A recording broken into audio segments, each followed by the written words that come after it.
Tatawa ko sa isang kwento. Narinig ko sa YouTube noong isang araw. Sabi, ano kayong magandang laro ngayong Christmas sa family reunion natin? Ayan, nag-isip sila. Tapos meron nagsabi na yung maloko, sabi niya, alam ko na, magandang laro. Ano yun? Agawan ng lupa. Naging palaro na yung agawan ng lupa. Kasi totoo naman, di ba? Ang pinag-awayan ngayon ay yung mga material na bagay na, yung mga magandang samahan dati ng pamilya. Pero ngayon, nawasak na dahil lang sa napakalit na lupa.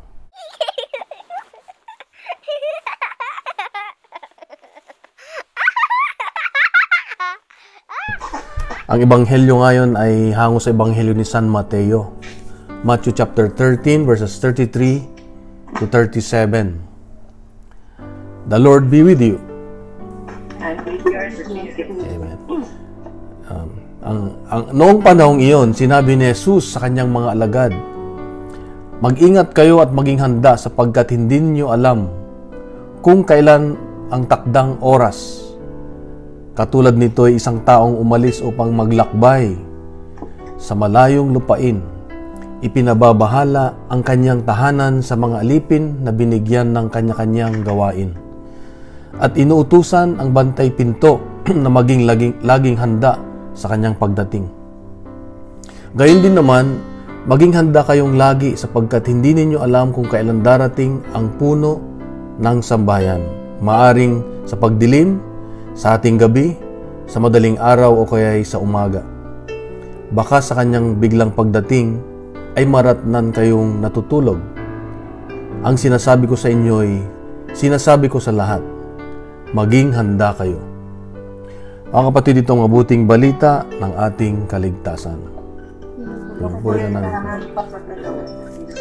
Amen. So, ang ating ebanghelyo ay patungkol na sa Advent. Yung araw na ito ay yung first Sunday of Advent, ating natawag. Ang Advento ay ito yung panahon kung tayo muli ay nagbubulay-bulay, nagmumuni-muni, nagre-reflect.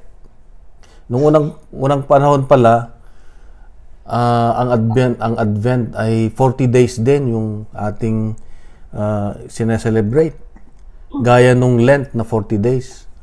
Pero nagbigay ng kaluwagan ang ating simbahan, 4 na linggo na lang. So, meron tayong 4 na kandila, di ba? Kanina sinindihan yung isa. Yung kandila na nire-represent yung pag-asa, hope. Sa sunod na linggo ay kapayapaan. Sa sunod na linggo ay joy, yung kulay rose. At panghuli ay yung love, pagmamahal, yung huling linggo.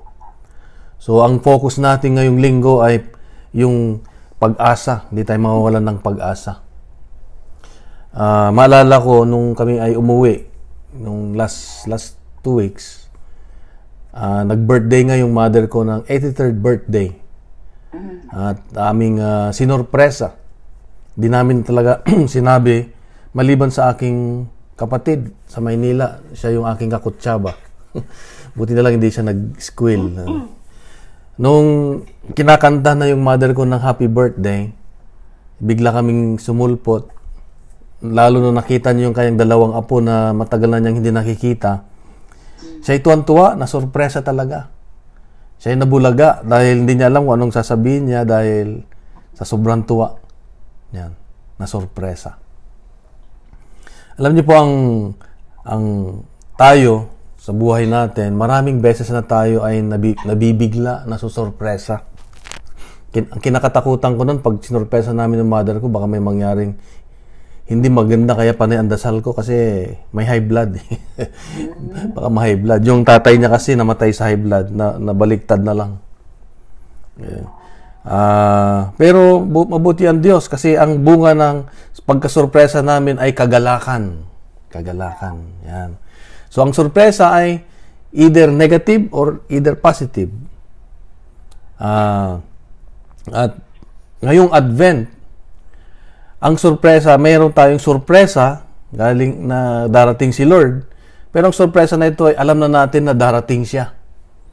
Ngayong Pasko, di ba? Sineselebrate natin, kaya may Advent tayo. Unang-una, sineselebrate natin yung kanyang pagdating, kanyang birthday. Ang Advent ay alam natin na darating siya, kaya tayo ay excited pag tayo ay may inaasahan na darating, na sorpresa na alam natin, tayo ay excited. Ang Advent ay mayroong tatlong selebrasyon na ating kasing inaalala. Una, paghahanda kasi ang Advent, the coming of Jesus. Ang unang sinaselebrate natin yung ngayon, yung kanyang birthday. Ito yung pagiging pagkatawang tao niya 2,000 years ago. Ayan. Ang pangalawa na coming niya, yung pagdating niya ay yung the final coming. Tayo mga Katoliko, ang tawag natin sa pagbabalik niya ay final coming. Sa ibang relihiyon, tawag nila ay second coming. Pero tayo final coming dahil yun na yung huli. Pangatlo, na pagdating niya ay yung pagdating niya sa mga misteryo, sa mga sakramento, sa misa natin, sa iba't ibang anyo ng mga tao na nakakasalamuhan natin, yun yung mga pagdating ni Jesus. Kaya ang Advent natin din ay sineselebrate natin. Ang preparasyon natin ay araw-araw.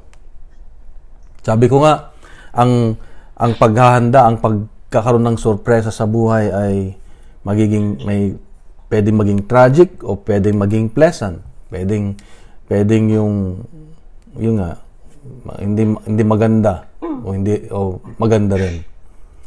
So ang tragic na nangyayari sa atin, yung hindi maganda ay kunwari tayo nagkasakit. Malusog ka naman, nag-exercise ka lagi, pero bakit nalaman mo lang na bigla kang merong cancer, di ba? Kwan yun, yung hindi magandang unpleasant, tragic na surprise. Gaya nung COVID, di ba? Nung COVID, ang daming mga naapektuhan. Hindi tayo nakapaghanda. Bigla na lang dumating, walang kabog-abog. Kaya daming nagpakamatay, maraming namatay, maraming nasiraan ng ulo. Ganyan. Maraming nawalan ng pag-asa dahil sa epekto nitong sorpresa. So, isa pa, yung kamatayan, yung pagiging pag tayo ay namatay na hindi ka nakapaghanda, di ba? Lahat naman tayo darating doon. Sabi ni Lord, finish or not finish, pass your paper. walang excuse. So dapat pala yung sorpresa na yun ay napaghahandaan natin. Pag sinasabi ko na see you in heaven, ito na rin yung paghahanda natin. Kung takot ka pa na sabihin yung see you in heaven, ibig sabihin ay hindi ka pa ganung kahanda. Na anytime, hindi mo alam, mamayang gabi o bukas, hindi mo alam. Hindi natin alam. At dapat alam natin, ay nakapaghanda tayo. So Advent is yung paghahanda natin lalo ngayong Pasko. Ang inahanda natin yung ating buong katauhan, yung ating puso, di ba? Siyempre, pag mayroon kang inihintay, na sorpresa, inahanda mo yung sarili mo na kaya mong tanggapin ito. Inahanda mo yung puso mo. Ang paghahanda ay yung kaya mong ibigay kay Lord yung buo mong puso na para sa Kanya lang, lalo ngayong Pasko. So, ang Diablo, meron siyang kasinungalingan. Lagi niyang sinasabi, merong pang panahon, there is still time. Wag muna. Wag mo munang gawin yan. Lalo yung mga mabuting gawa. Meron pang oras, merong pang time. Wag ka munang magbago. Wag ka munang magmahal. Wag ka munang magpatawad. Wag mo munang gawin to. May time pa. Yan ang bulong ng kalaban lagi sa atin. Kaya tayo, ang tawag dyan ay nagpo-procrastinate tayo. Procrastination, di ba? Lagi mong dinidelay, pwede mo namang gawin na ngayon. Oh. Kaya sabi nga ni St. Francis, kung pwede mo nang gawin ngayon, ba't di mo pa gagawin?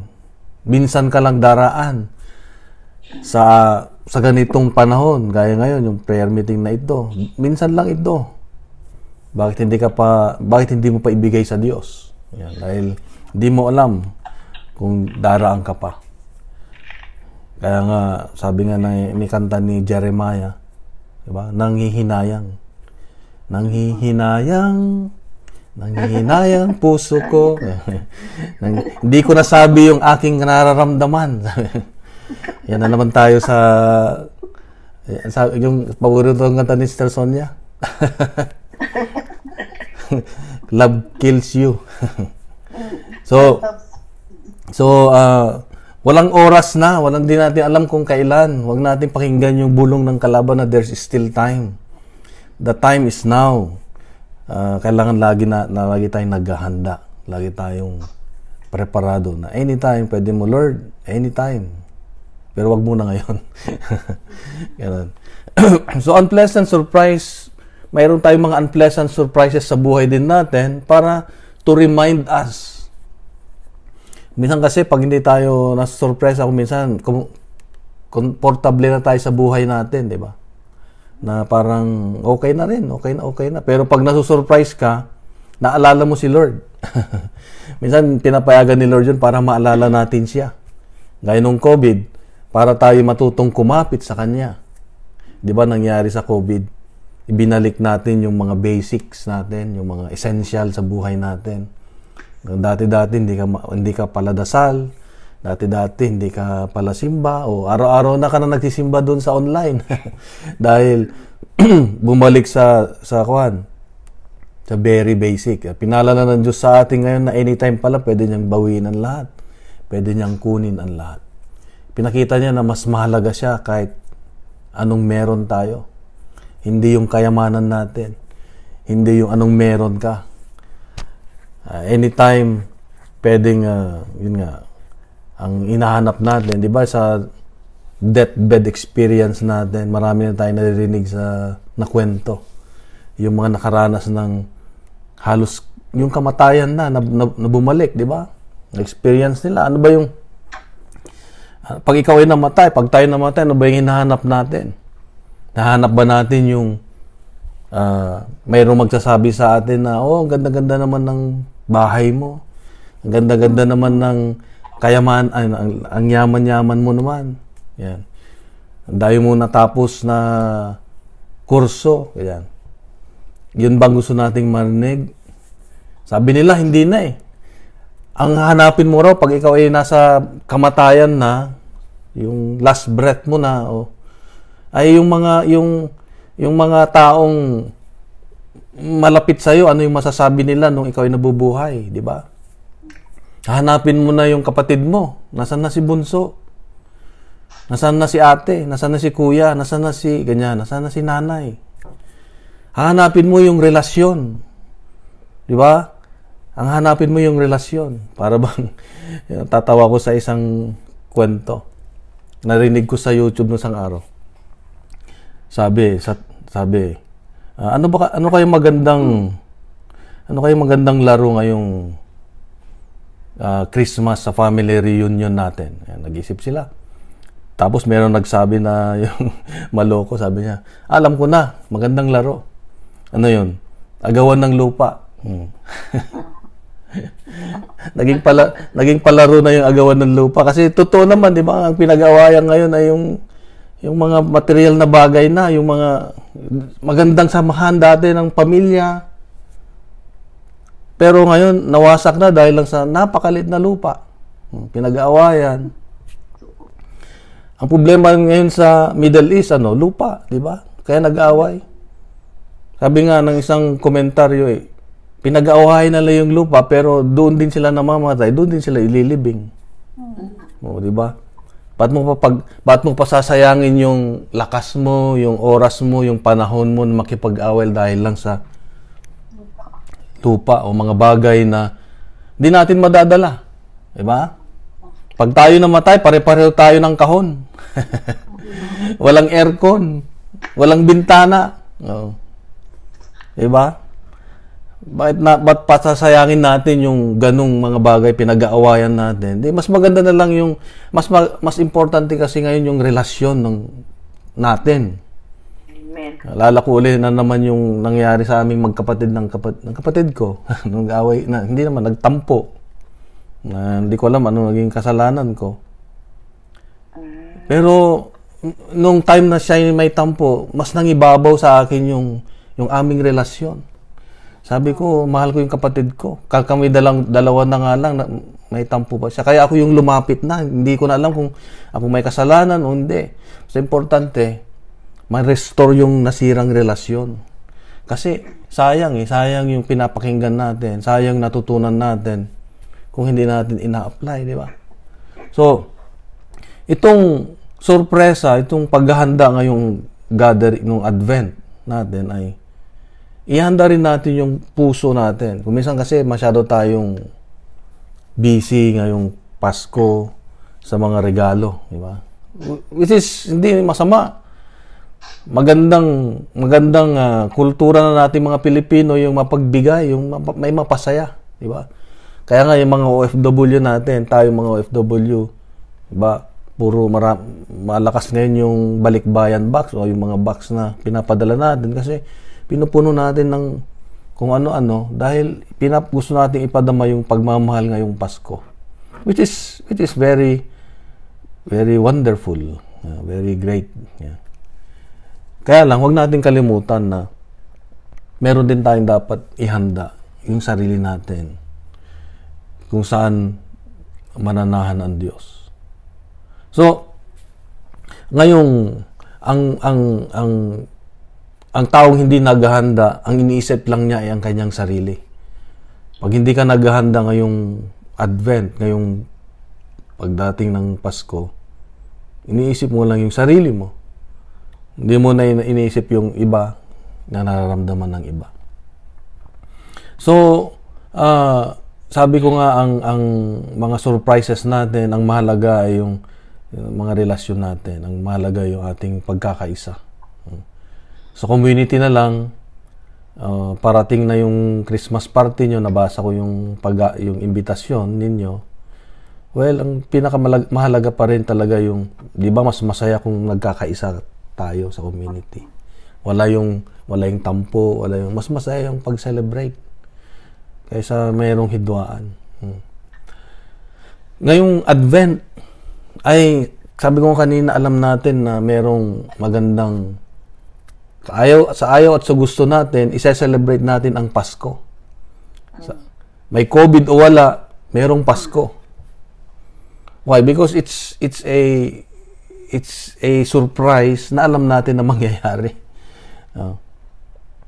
Alam natin mangyayari. Parang may mga pagkakataon kasi na alam natin na mangyayari pero depende sa disposition mo. Naka-ready ka ba?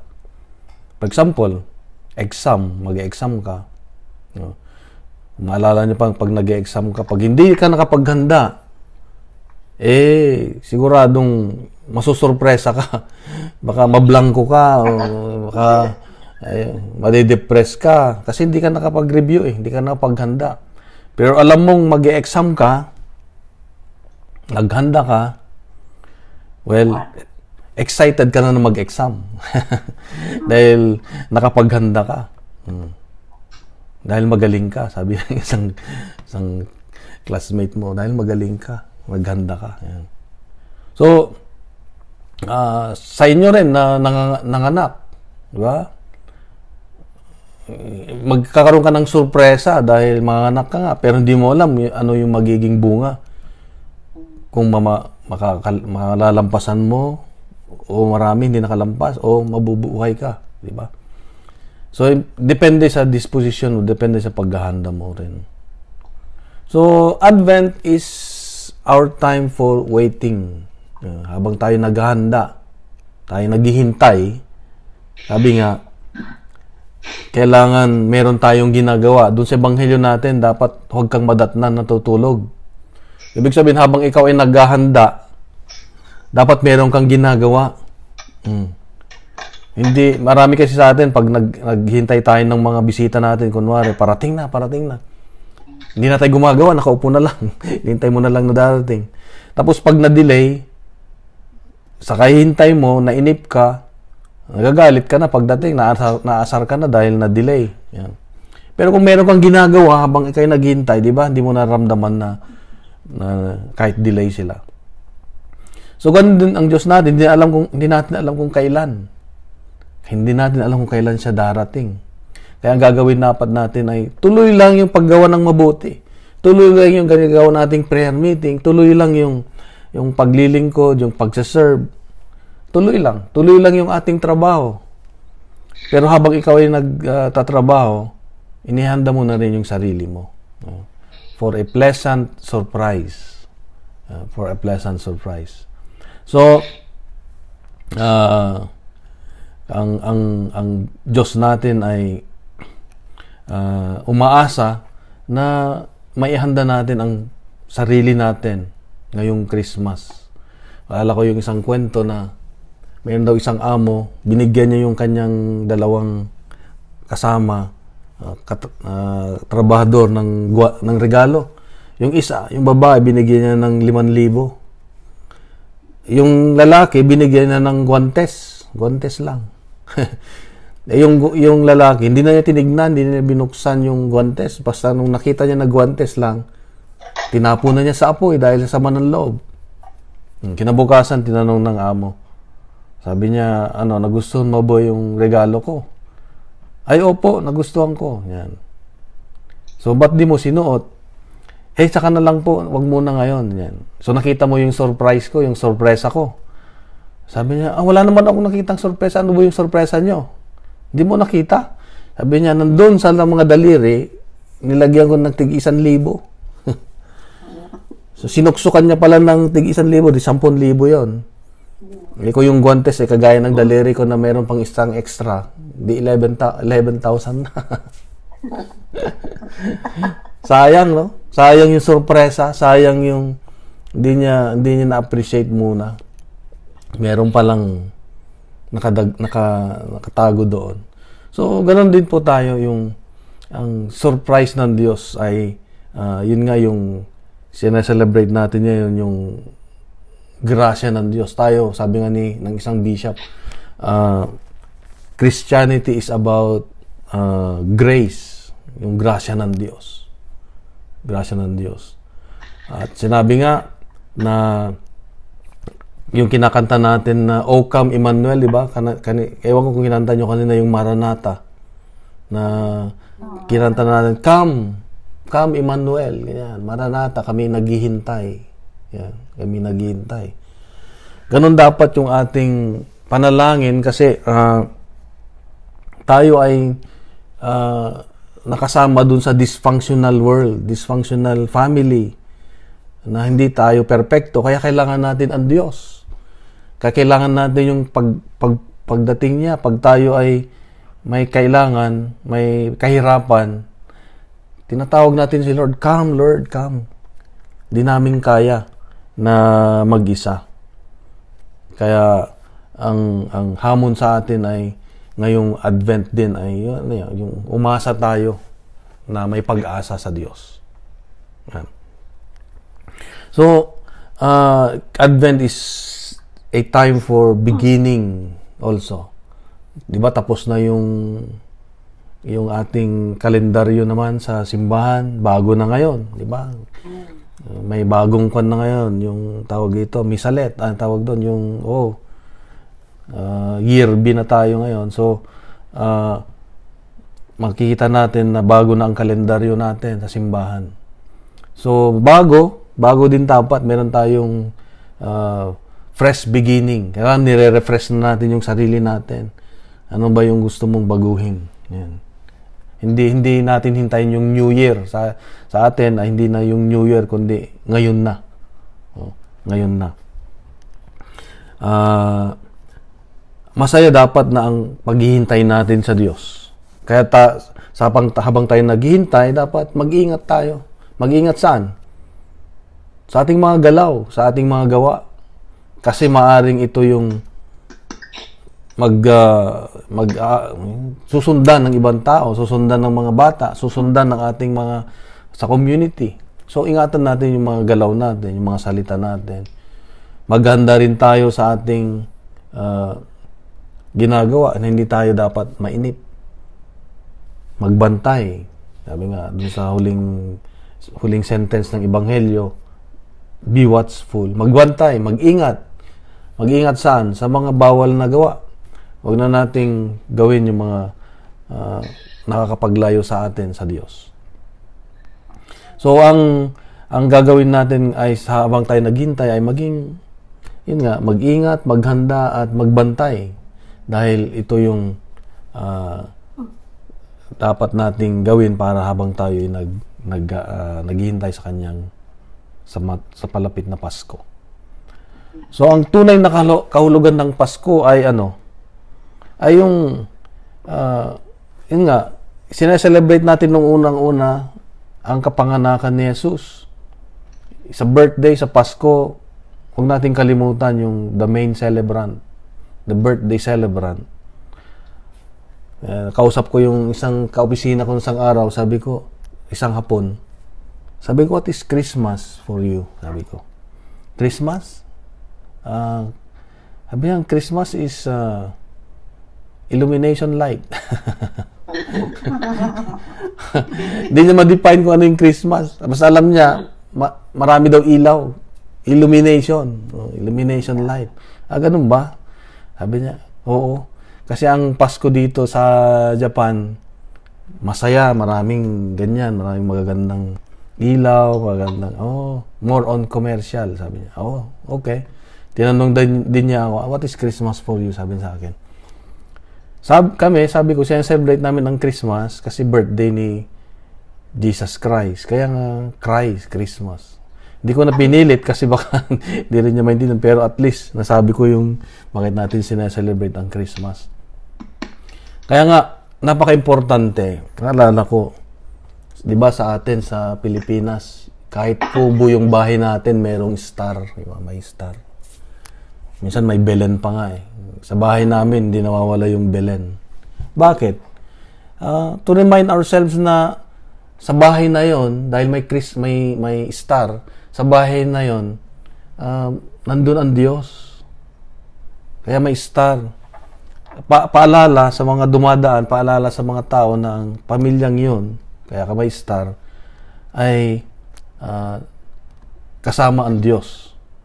Kaya ka may Belen, sa loob ng bahay, importante yung Belen, kahit na maliit lang, to remind yourselves also na, ourselves na ang pinakamahalagang selebrasyon ngayong Pasko ay may celebrate natin yung pamilya, the Blessed Family, at celebrate natin ito sa loob ng ating tahanan.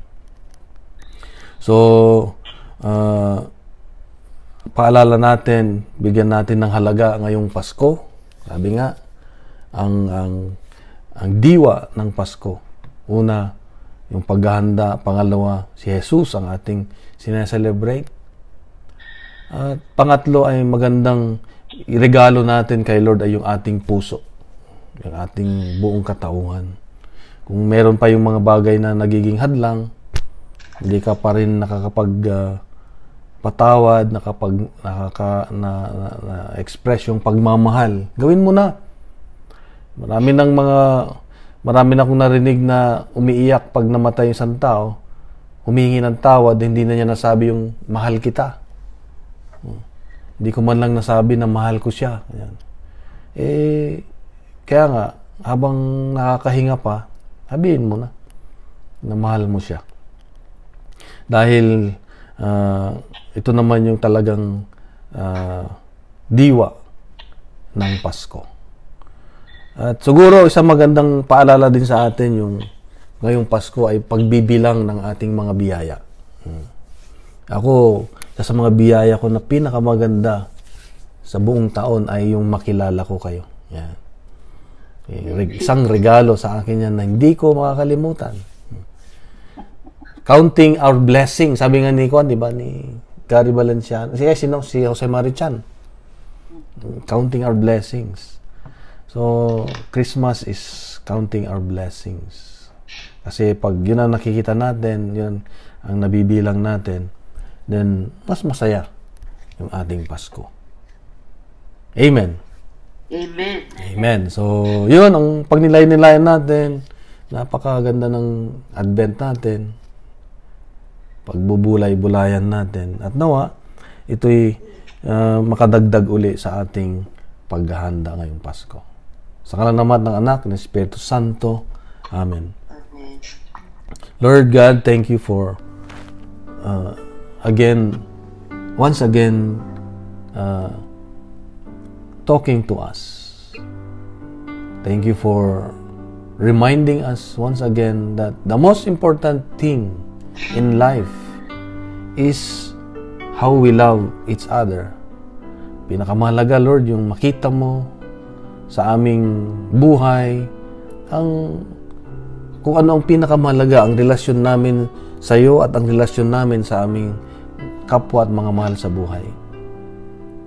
Salamat at hindi namin kayang gawin ito, Lord, kung wala ang iyong kapangyarihan, wala ang iyong banal na Espiritu Santo. Kaya sa oras na ito ay hiniling po namin na samahan kami ng iyong presensya ng iyong banal na Espiritu Santo. Bigyan kami ng lakas na magmahal. Bigyan kami ng lakas na magkaroon ng magandang relasyon at maayos ang aming mga relasyon. At para sa pagdating ng iyong kaarawan, ay maramdaman namin ang tunay na galak sa aming mga puso, ang tunay na saya na nagmumula sa iyo. Kaya, these 4 weeks, Lord, as we prepare, please be with us. Please help us to change things in our hearts, lalo na maibalik at maiayos, magkaroon ng kagalingan ang mga relasyon namin, lalong-lalo na mapalapit kami lalo sa iyo at makilala ka pa namin. Maraming salamat po, Lord, sa kabutihan at pagmamahal mo. Papasko na, Lord, at kami excited na i-celebrate ang iyong birthday. Tulungan mo kami na ma-celebrate ito ng masaya. Mama Mary, ikaw po ang naging daan para magkaroon kami ng Christmas.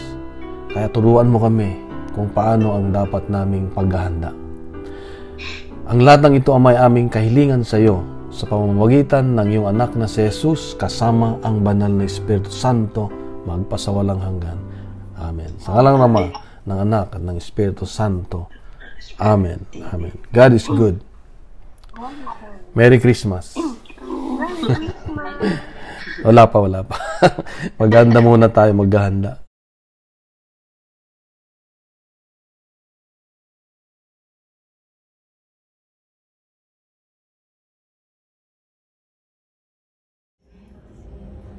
こんなものを作りたい人こう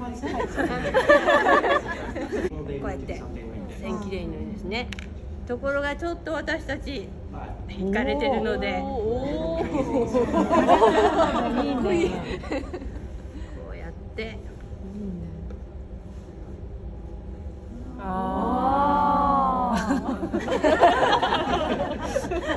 こんな感じで作ります。すると横にで、これちょっと重ねてるので一回ドライヤーがありますね。ドライヤーかけてこう変えてやるといいですね。で、何も渦巻き作らなくても今度は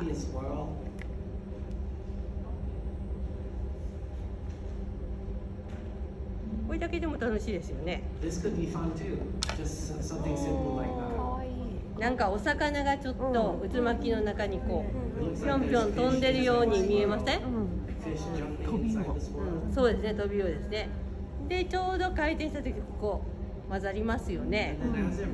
じじゃあ紫とブルーでこっち側に何色を入れたら綺麗な色になり So ま we す have か purple and blue. What color do you think would look nice on this side? って考えてやるといいですよね。 So that's the idea. で丸だけ作りたい時は You just want to make circles, こうやったら丸もできますよね。 or yeah, if you want a circle, you can do that. 見えるかな。 Can you see? で外側が違う丸。 The outside, you could pick a different そ color. うですね。で実は私今日は本当はこのホワイトで。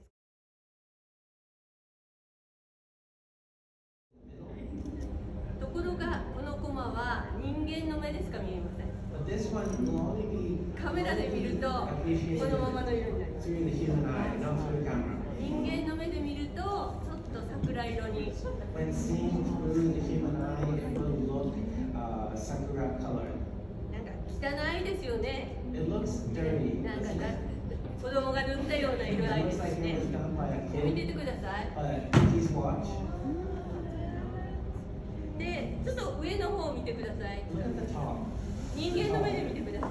Through the human eye, not the camera.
Please be ready. Please get ready.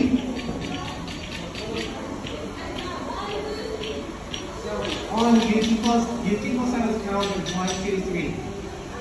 じゃあ、大丈夫ですか？準備してますか？オッケー？ちっちゃいこけしさんみたいな。 Please wrap your straight. On Yukiko-san's count of 3, we're going to throw all at once. じゃあ皆さん、最後まで回った人に賞品をあげたいと思いますので、みんな、はい、ワン、ツー、スリー。